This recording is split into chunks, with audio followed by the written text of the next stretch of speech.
For years, the old Morgan estate stood abandoned at the edge of town, a crumbling relic of a bygone era.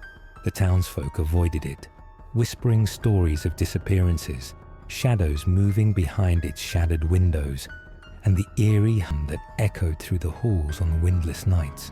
But to Ethan Carter, a paranormal investigator hungry for the next big discovery, it was an opportunity too good to resist. Armed with cameras, voice recorders, and a team of 3, his best friend Jake, skeptic reporter Laura, and tech specialist Ben, Ethan set out to uncover the truth. The sun dipped below the horizon as they pushed open the heavy iron gate, rust flaking off under their touch. The house loomed before them, its rotting wood creaking like a beast inhaling. "This place is a death trap," Laura muttered, adjusting her glasses. "We go in, we record some creaks, and we leave. Deal." Jake chuckled. "Scared, Laura?" She shot him a glare. "Number just practical." The front door groaned as Ethan pushed it open, revealing a grand but decayed interior. Dust hung thick in the air, disturbed only by their hesitant footsteps. A once lavish chandelier dangled from the ceiling, its crystals coated in grime.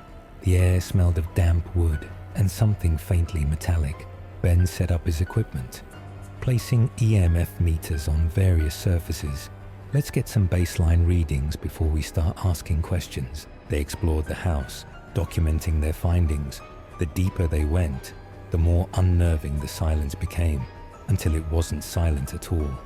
A whisper, low, unintelligible, slithering through the air like a breath against their ears. Laura stiffened. "Tell me you all heard that." Ethan nodded, his pulse quickening. "Recorders on. Let's communicate." He cleared his throat. "Is there anyone here with us?" Silence.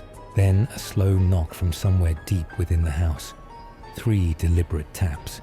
Ben cursed under his breath. "I don't like this." The knocking continued, growing closer. Jake grabbed a flashlight, shining it toward the grand staircase. The beam wavered, illuminating the second-floor landing where a figure stood. A woman. Or what had once been a woman. Her form flickered like static, her face blurred, her eyes 2 hollow voids staring directly at them. Then she moved. Not walked, glided with unnatural speed, closing the distance between them in an instant. The lights in the house flickered wildly. The temperature plummeted. "Run!" Ethan shouted. They bolted, tripping over furniture, scrambling for the exit. The door they'd entered through slammed shut on its own, locking them in. The whispers turned into screams, hundreds of voices shrieking in agony. Ethan grabbed Ben's arm. "Basement, we need to find another way out." "Are you insane?"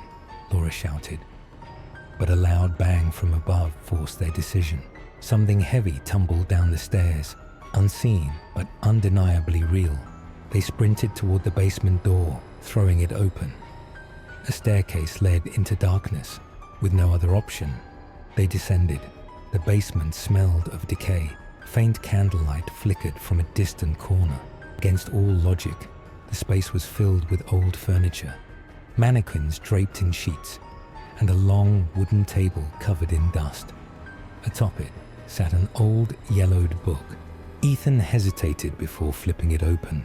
The pages detailed rituals, sacrifices.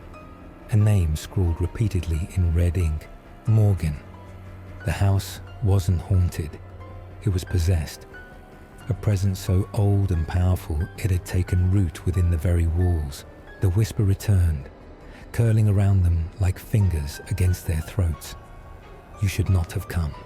The door at the top of the stairs slammed shut, the candles extinguished, and in the consuming blackness, something exhaled. Close, too close. Then the lights flickered back on, and they saw it. A figure, grotesque and inhuman, its limbs stretched impossibly long, its mouth a gaping void filled with rows of needle-like teeth. It stood between them and the stairs. Ben fumbled with the camera, but before he could capture the image, the creature lunged, Laura screamed as it knocked over the table, sending dust and papers flying. Jake grabbed a rusted pipe from the ground, swinging it wildly. It passed through the entity as if striking smoke. This way, Ethan grabbed Ben, dragging him toward the back of the basement, where a small, boarded-up window, barely large enough to crawl through, offered a sliver of hope.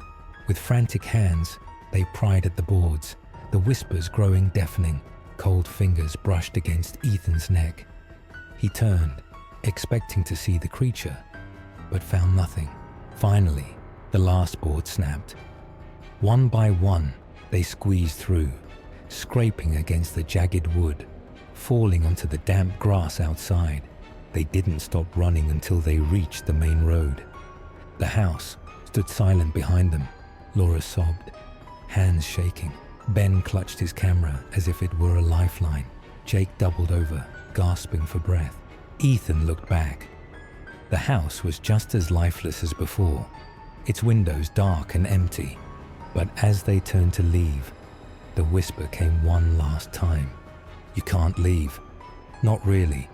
And in the reflection of the car window, Ethan saw something staring back at him. His own face, but with hollow, void-like eyes. The house had marked them, and it was only a matter of time before it called them back.